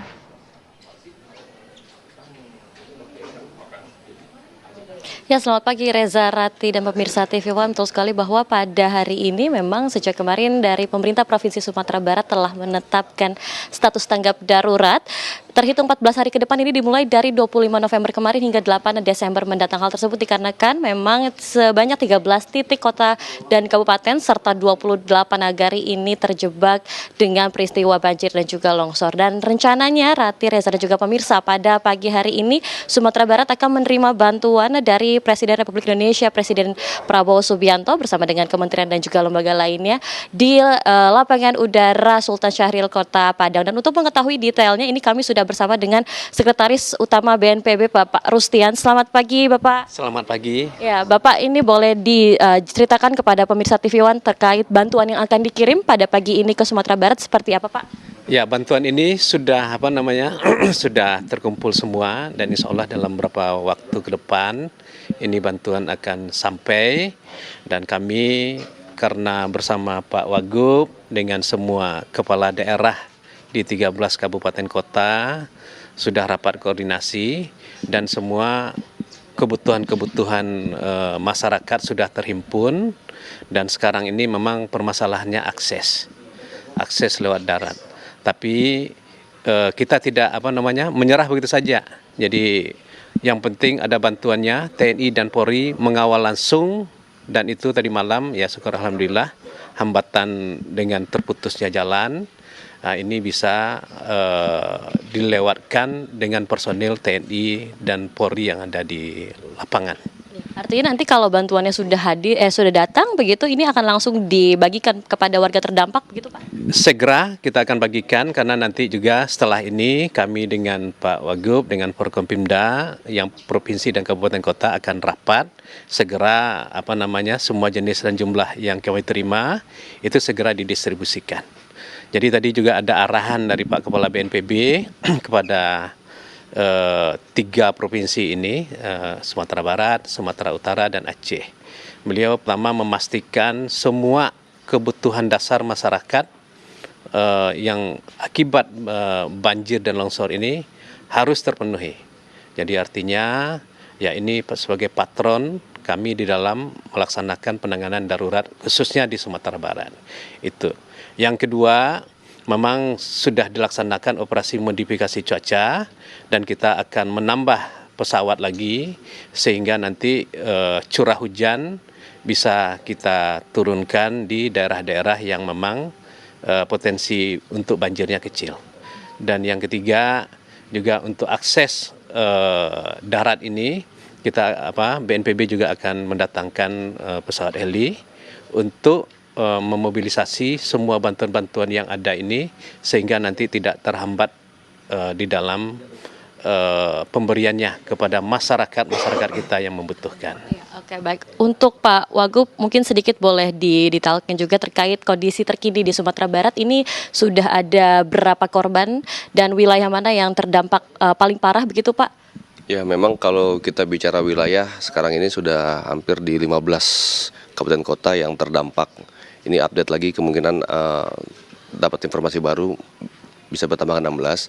Korban nyawa terakhir di 21 korban jiwa dan masih banyak sekali yang hilang, masih banyak sekali. Ini masih dalam proses evakuasi dan pencarian. Alhamdulillah yang terpenting perhatian penuh dari Pak Presiden Republik Indonesia, Pak Prabowo Subianto terhadap Sumatera Barat luar biasa. Terima kasih. Kemarin kita komunikasi melalui Pak Seskap Teddy dengan Pak Presiden. Beliau sangat perhatian penuh ke Sumatera Barat. Kami masyarakat Sumatera Barat mengucapkan terima kasih yang sebesar-besarnya kepada Pak Presiden. Dan juga bantuan nanti yang akan datang dari berbagai macam kementerian juga akan datang. Tinggal kita mendistribusikannya. Ini memang banyak jembatan dan banyak jalan yang putus. Alhamdulillah juga Pak Sestama, Pak Kepala Badan BNPB juga memberikan perhatian terhadap jalur distribusinya. Insya Allah nanti ada beberapa kendaraan lewat udara kita bisa kirim. Yang paling penting saat ini adalah kita memastikan kebutuhan pokok masyarakat yang khususnya terevakuasi itu, makanannya, ini yang perlu kita utamakan dulu di awal sekarang. Ya. Artinya selain daripada makanan, apalagi yang memang menjadi kebutuhan mendesak para korban, Pak? Ya, memang karena cuaca hujan tidak berhenti, kebutuhan mendesak ada juga pakaian dan selimut yang juga masuk dalam bantuan pokok dan bantuan medis juga yang memang dibutuhkan. Mudah-mudahan karena saat ini kan kita masyarakat menjemur pakaian juga nggak bisa gitu loh, jadi mau nggak mau kita harus backup dengan pakaian-pakaian yang kering gitu kan, dan bisa bermanfaat mudah-mudahan. Pak, ini kan juga sejumlah fasilitas umum terkhusus untuk pendidikan begitu seperti sekolah juga terganggu. Untuk aktivitas pembelajaran ini di Sumatera Barat sekarang bagaimana kondisinya? Ya, aktivitas pembelajaran sementara kita liburkan dulu, baik itu di tingkat SD, SMP, SMA, sampai tanggal 29 nanti akan nunggu. Kita tunggu update selanjutnya, mudah-mudahan cuaca membaik. Bagi beberapa kampus juga sudah kita sementara kita liburkan dulu. Ya. Dan kemarin sempat meninjau di salah satu titik itu di pesisir selatan, ada yang ingin direlokasi begitu ya Pak, dikarenakan rumahnya terkena dampak banjir. Itu bagaimana untuk rencana relokasi kepada warganya Pak? Ya, untuk relokasi, ya, alhamdulillah bantuan dari BNPB Pusat yang memberikan sebuah perencanaan relokasi itu, kita saat ini kami minta ke seluruh kepala daerah, bupati, wali kota untuk bisa meyakinkan kepada masyarakat untuk jangan lagi tinggal di sekitar bantaran kali agar bisa kita relokasi tempat-tempat yang lebih baik. Nanti berapa kita sedang data penuh berapa kebutuhan relokasinya, rumah-rumah tersebut yang terdampak, yang hancur, yang rusak, itu mudah-mudahan bisa terlokasi lebih baik. Oke, baik. Terima kasih banyak Bapak Rusina juga Pak Fasko. Pemirsa, tadi kami sudah mendengar secara langsung bagaimana detail penanganan dari peristiwa banjir dan juga longsor di Sumatera Barat, dan memang dari BNPB, kemudian BPBD dan juga Pemprov Sumatera Barat ini bersinergi untuk fokus melakukan penanganan kepada warga terdampak dan juga membentukkan fasilitas dan juga infrastruktur yang juga terdampak di wilayah Sumatera Barat. Mungkin demikian informasi yang bisa kami sampaikan. Kembali ke studio. Baik, terima kasih Hafsah Safira melaporkan langsung dari Padang, Sumatera Barat. Tetap jaga kesehatan dan selalu berhati-hati. Baik, kita harus jeda dulu sejenak. Nanti kita hadirkan sebuah video viral di media sosial. Ini ruas jalan di samping gerbang tol Pisangan Jakarta Timur yang ternyata ditutup menggunakan pagar seng, dan jalan ini ternyata dialihfungsikan menjadi lahan parkir mobil milik kantor wilayah Kementerian Agama DKI Jakarta. Selengkapnya sesaat lagi, tetap bersama kami.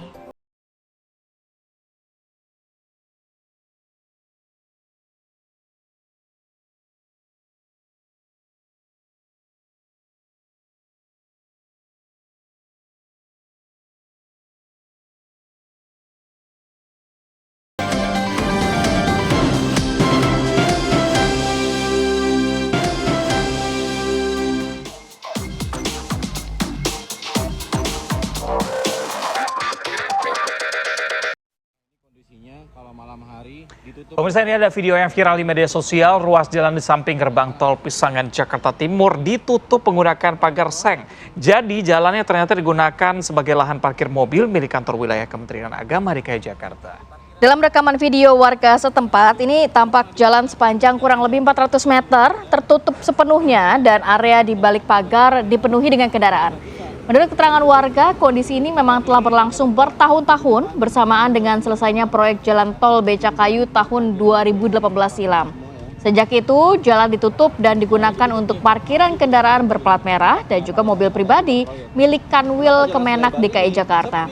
Setelah viral, pemirsa, ternyata pihak Kanwil Kemenak DKI Jakarta ini berdalih bahwa penggunaan jalanan umum untuk lahan parkir itu bersifat sementara, lantaran lahan parkir pengganti yang bisa dipindahkan ke belakang kantor ini masih dalam tahap pembangunan.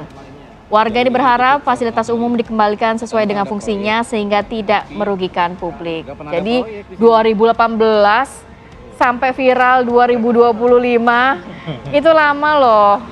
Apakah memang sementara? Nah, jadi kalau siang ternyata dibuka, kalau malam ini ditutup. Nah, coba kita cek pagi hari ini seperti apa kondisinya.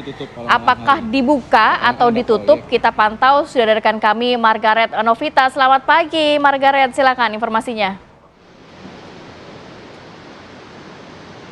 Ya, Reza, Rati dan juga pemirsa, kalau boleh disebutkan ini yang bisa menggambarkan kondisi jalanan di depan Kanwil Kementerian Agama DKI Jakarta ini lebih ke kalimat the power of viral nih pemirsa, karena sebelumnya tempat ini sempat viral di media sosial karena jalanan ini ditutup pagar seng, kemudian juga ada pembatas batu di salah satu ujung jalan yang memang tidak bisa dilewati oleh masyarakat pada umumnya, dan penutupan ini juga dari pengamatan warga sekitar, penutupan yang terjadi di sini ini digunakan sebagai lahan parkir dari mobil-mobil plat merah dan juga mobil-mobil pribadi milik Kanwil Provinsi DKI Jakarta, yang memang saat ini kondisinya sudah sangat bersih pemirsa, sudah tidak terlihat lagi adanya pagar-pagar seng, kemudian juga tadi saya melihat tidak ada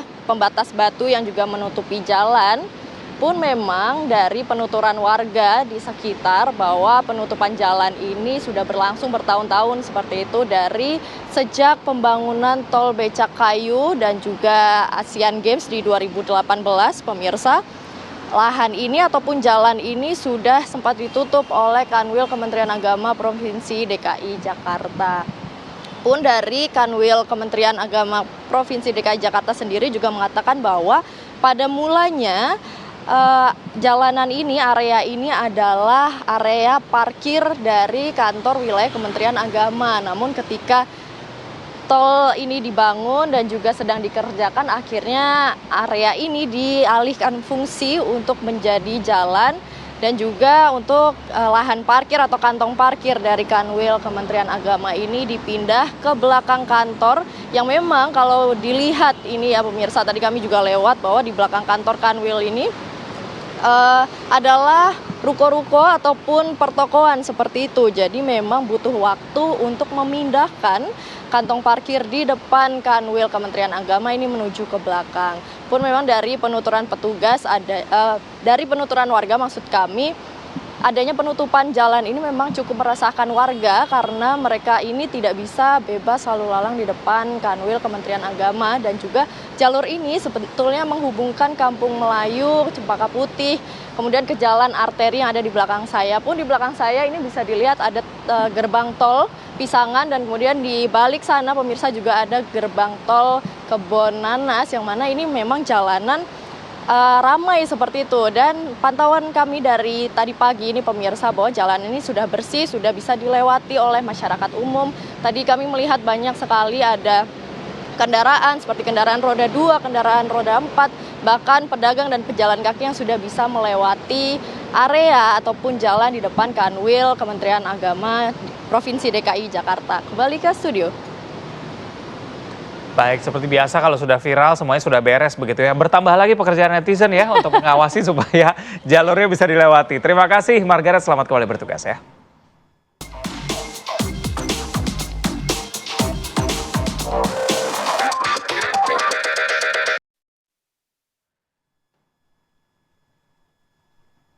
Ya, sudah. Saya tadi mantau-mantau nih jam berapa, ternyata jam 8.28. Sudah harus pamit ya saya. Wow.